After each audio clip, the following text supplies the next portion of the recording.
Жогорку соттун Конституциялык палатасы башкы прокурор президенттин ар намысын анын макулдугусуз коргой албайт деген чечим кабыл алды. Башкы мыйзамдын 16-беренесинин 3-бөлүгүнө карама каршы келет деп табылды. Жакында өкмөткө мыйзам өзгөртүү киргизүү тууралуу сунуш берилди. Бардык инстанциялар бул өтүнүчтү толук канааттандырган.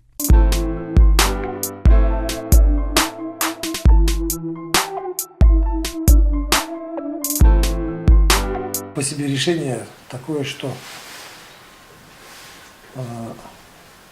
теперь президент, скажем так, чтобы прокуратура, Генеральная прокуратура могла защищать интересы президента, то от него должно поступить заявление. Потому как в гражданском законодательстве у нас есть такое понятие, как автономия воли. То есть любое, скажем, да, лицо, оно должно сперва проявить волю, подать заявление, да, то есть такой заявительный характер. А в действующей норме там указано, да, что генеральный прокурор обязан и на самом деле на, скажем, да, судебном процессе, когда рассматривалось наше ходатайство в Конституционной палате, выяснилось, что вот такого какого-то, скажем, заявительного характера нет.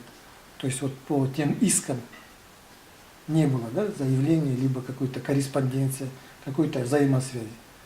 И представитель Генеральной прокуратуры сказал насчет того, что именно, скажем так, отсматривая или отслеживая на свое усмотрение, генеральный прокурор может это сделать. Что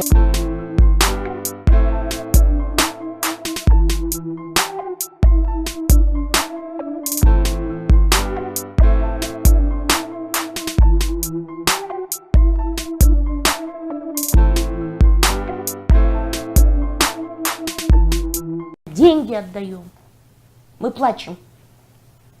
Я хочу увидеть, наконец, слезы президента. Хоть раз пусть он покажет, что он горюет собственным народом.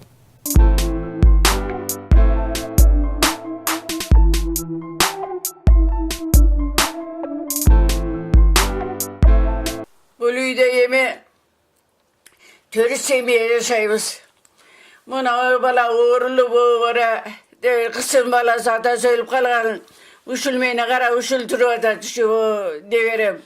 Дәбір қысымдың 3 баласы күйесі өліп, 5-і үй бітпей, үй жоқ болып, дағы үшілі тұрып атады. Төрт семья тұрабыз үшілді. Анен біші мүмкірі төгірмегіл айланып кетейіндер, мүмкіріп қалбай елменің.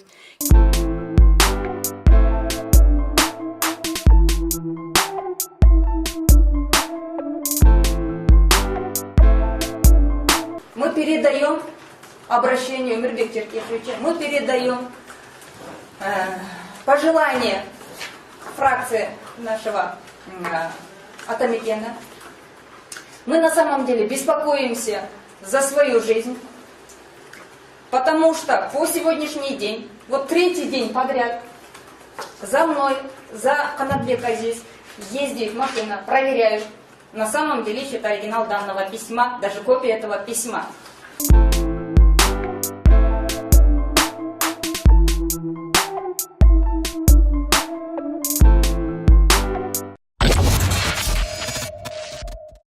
Депутат Табалды Тилаев президентке жаңы учак белекке бериш керектигин айтты. Бул тууралуу ал өз оюн парламенттин отурумунда айтып чыкты. Унаа жана жолдор министрлиги Жамшитбек Калилов билдиргендей, Ту-154 учагы менен болгону мамлекет башчысы учат. Жаңы учакты каржы жетишсиздигинен улам мамлекет сатып алууга чамасы жетпейт. Табалды Тилаев министрлик башка компаниялар жана өлкөлөр менен сүйлөшүүлөрдү жүргүзүп көрдү беле деп кызыкты. Бул бортто Орусия белекке берген. Номер 1 бортту Өзбекстандын башчысына беришкен. Биз Түркия менен достук мамиледебиз. Президент бул маселени көтөрүп чыкса болот. Ал катардагы жарандар менен учуп жүрөт. Буга биз кубанбашыбыз керек. Анын коопсуздугун ойлонушубуз зарыл, деди эл өкүлү. Эми бу жерде өкмөт башчыга да мен суранат элем. Мамлекет башчысы, конечно, жөнөкөйлүгүн көрсөтөт, бирок мыйзамда ал кишинин коопсуздугу боюнча так каралганда, президентибиз эми Кудай сактасын, жаман иштер болуп кетсе, эртең мамлекет тагдыры кандай болот? Бул жагын караш керек, коопсуздук жагын. Ал киши жөнөкөйлүгүнөн эми общий жарандар менен 10 секунд. бүтүрүп албаймбы, Асланбек Арсызбекович? Уруксат берсеңиз. Ал киши эми жарандык жөнөкөйлүгүнөн жөн жарандарыбыз менен учса биз ага сүйүнбөшүбүз керек да. Биз мамлекеттин туруктуулугуну, коопсуздугуну ойлонушубуз керек биринчи очередь. Ошон үчүн сиз министр катары мына Кош койгула. ошол тармакты тейлеген киши катары мен депутат катары талап кылат элем, сүйлөшүүлөр жүргүзсөңүздөр ошо компаниялар менен, башка мамлекеттер менен. Биз билебиз, башка ошо Өзбекстандын президентине деле ошо белек катары берилди, себеби бюджеттен алынган жок ал самолет. Ошон үчүн ушундай иштерди жүргүзүшүңүздөрү менен талап кылам. Рахмат. Рахмат, эске алабыз. ИИМдин мурунку жетекчиси Мелис Турганбаев СДПК фракциясынын депутаты Искендер Матраимовдун Ички иштер министрлигинде келемиштер отурат деген сөзүнө үн катты. Турганбаевдин айтымында Матраимовдун мынтип айтканына негиз жок. Эгер Ички иштер министрлигинде келемиштер отурган болсо, депутаттар аны ачыкташы керек. Мелис Турганбаев депутат Матраимовду урматтап сыйларын, бирок бул пикирди ал ойлонбой айтып алды деген бүтүмгө келип түшүнүү менен карай турганын билдирген. Көп өтпөй Жогорку Кеңештин депутаты Искендер Матраимов өзүнүн Ички иштер министрлигинде келемиштер отурат деген сөзүнөн комментарий берди. Ал Азаттыкка берген маегинде мен бул сөздү жалпы ИИМге айткан эмесмин. Коопсуз шаар проектиси 8 жылдан бери ишке ашпай келгенден улам ошол проектиге тиешелүү кишилерге айтканмын деди. Эскерте кетсек, Искендер Матраимов жыйында коопсуз шаар боюнча сүйлөп жатып, финансы министрлигинде жана ички иштер министрлигинде келемиштер отурат деп айткан. Ал башка мамлекеттерде коопсуз шаар оңой эле орундалганын жана бул проектке Кыргызстан 8 жылдан бери өтө албай келгенин айтып, жоопкерчиликти эч ким албай жатканын кошумчалаган эле. Азыр Наталья Владимировна сүйлөштүк, баягы кечирип коесуңар. МВДде дагы, МИФИде да крысалар отурат. Эч качан муну өткөрө албайсыңар. Бири-бириңерди арызданып жүрө бересиңер.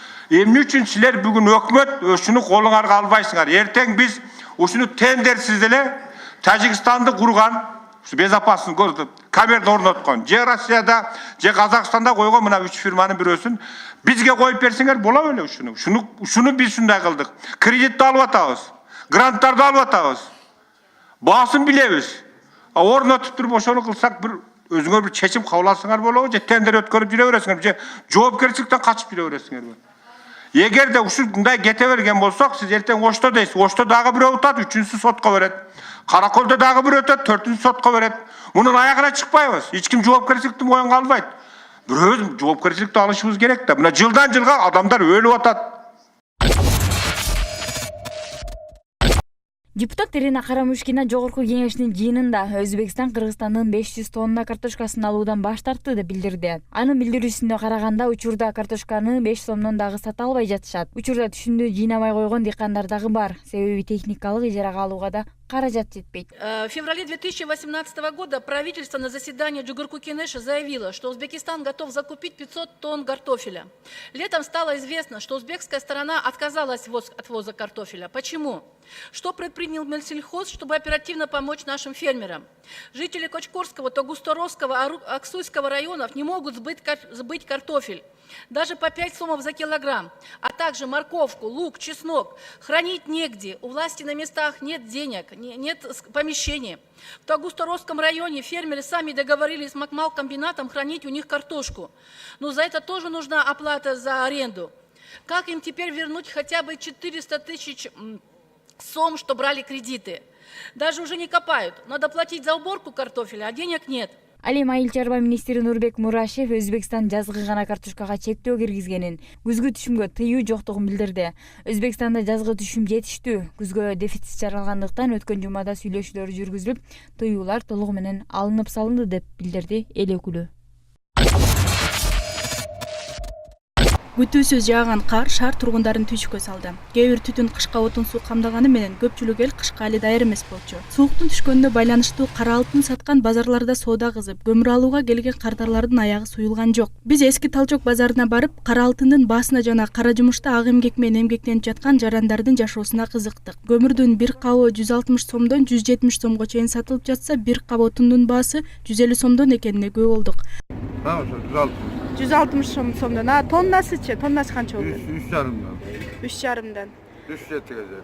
Сатуучулар көмүрдүн келген баасы кымбат болуп, эмгектер акталбай жатканын айтышат. Анткени менен көмүрдү жер түбүнөн казып алып келүү дагы чоң түйшүктү жаратат дешет алар. Канча сомдон келерин сураганыбызда көмүрдүн 1 тоннасын 3000 сомдон 3300 сомго чейин алышаарын жашырышкан жок. Ал эми бул базарда 15 жылдан бери эмгектенип келе жаткан каарман Мүсөн Өмүрбеков учурда 55 жашта. Ал маек учурунда жумушунун оор экенин айта кетти. Бирок адал эмгек менен ырыскы таап келе жатканына ыраазы. Кара алтын сатуунун сезону бүтпөйт дейт ал. Себеби жайында дагы көмүрдүн жумушу кызуу жүрөт экен. Бирок кандай болгон күндө да кышында көмүргө болгон талап күчтүү болот дейт каарманым. 55'te Kuruşuk caygıksın böyle durum. Zor olur, kara altın yutarsak, kara kömür yutarsak, suyu ayran bak. Bir sayı suçurunda kaçıracakkan 15 yılda pensiya kaçardı. Suyu ayran verici. Azı üzerinde değiştirke vermeyet, men çıkıp var. İşte sen akçanın alasında, işteyiz yantalar. Ayında da satı öğretişiyoruz, ayında dağındırga, şaşılıke. Бизде депутаттар ар кандай мыйзамдардын башын баштап алышып, ал эми алардын аягына чыгарышпайт. Ошондой мыйзамдардын бири коомдук жайларда тамеки чегүүгө арналган мыйзам болуп саналат. Ал эми биз азыр ошол мыйзамдын канчалык деңгээлде аткарылып жатканына күбө болдук.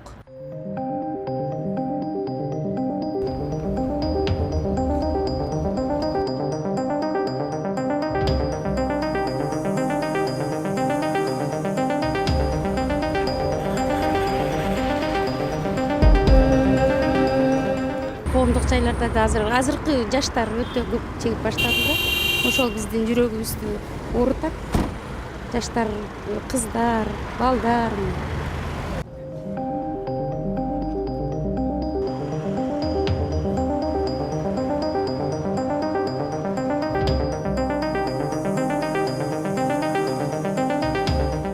Негизи чекпей эле коюш керек болчу да. Долбой эле чегип атасыз. Эми көз карашыбыз арагандай эле.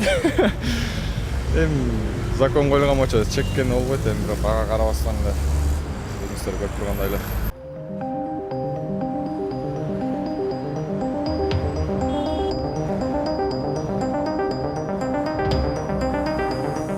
Биздин сунушубуз боюнча мына имараттарда, ачык жайларда дагы коомдук иш-чаралар өткөзүп атканда дагы тыюу салынат.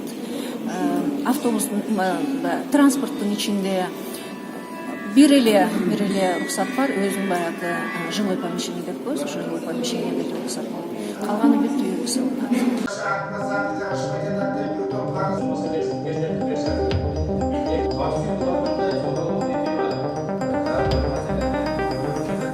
Өкмөт жетишпей атат да, мыйзамдар тез өзгөрүлүп турат, ошого өкмөт жетишпей атат. Анан өкмөт жыл сайын алмаштырып турганда көптөгөн мыйзамдар кагаз түрүндө калып кетип атат. Бир эле айтмакчы, жалпы биз мыйзамдарды кабыл алып жатабыз, мыйзамдардын иштеши, мыйзамдардын ишке ашырылышы кандай болуп атат. Ошол мыйзамдарды биздин эл сезип атабы. Ушул жагында бизде чындыгында кетирилген кемчиликтер бар. Биз бул жагын күчөтүп, биз парламенттагы бул жерде бир системалуу түрдө алдыга бир максаттарды коюп иш алып барыш керек деп ойлойм.